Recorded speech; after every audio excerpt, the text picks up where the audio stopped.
नमस्कार। Hindu succession act यानी Hindu family law में जो फीमेल की प्रॉपर्टी है उसके विषय में बात करते हैं आज।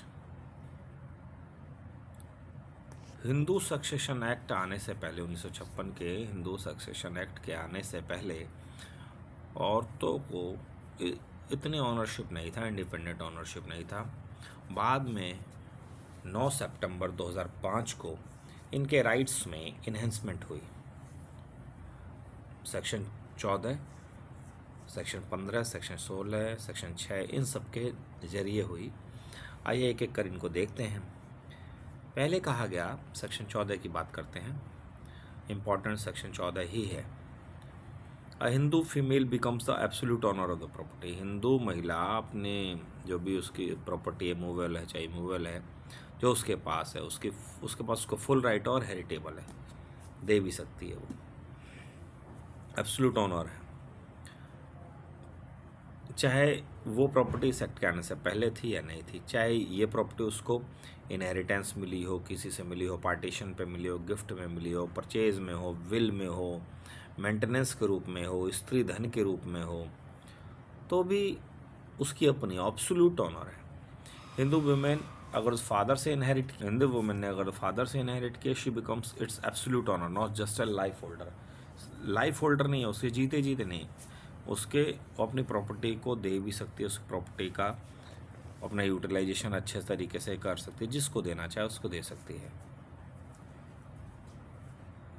इक्वल राइट इन इनहेरिटेड प्रॉपर्टी 2005 के बाद सेक्शन 6 भी बहुत इंपॉर्टेंट है।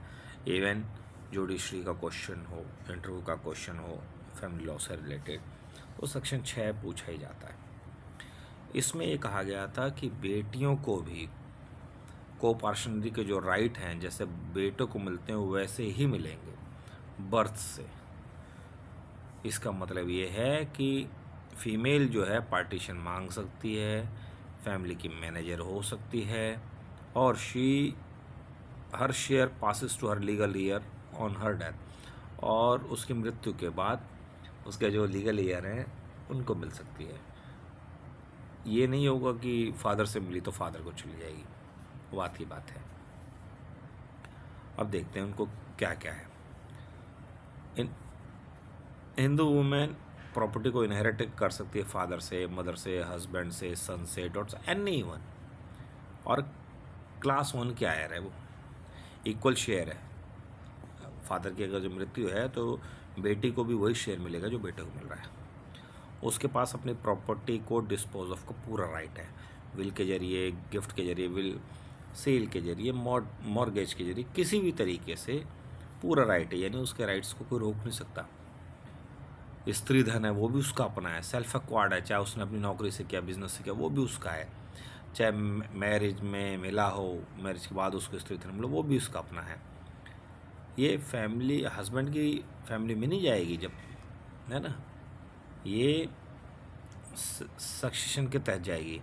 It does not revert to the husband's family if she dies without children, rather it follow succession. ये नहीं है बच्चे नहीं हैं तो उसकी प्रॉपर्टी ऐसे हो गई, उसके भी रूल है, मतलब उसकी अपनी है प्रॉपर्टी। जैसे मेल की डील की जाती है वैसे उससे। यानी 9/9/2005 को के बाद हिंदू वुमेन की प्रॉपर्टी को फुल इन्जॉयमेंट है, और लिमिटेड लाइफ इंटरेस्ट नहीं है। लिमिटेड लाइफ इंटरेस्ट यानी जीते जी का ही नहीं है, वो जीने अपने मृत्यु से पहले उसको विल कर सकती है, सेल कर सकती है, मॉर्गेज कर सकती है, कुछ भी कर सकती है। और इक्वल शेयर है उसके फादर की प्रॉपर्टी में, जो भी प्रॉपर्टी उनके पास है।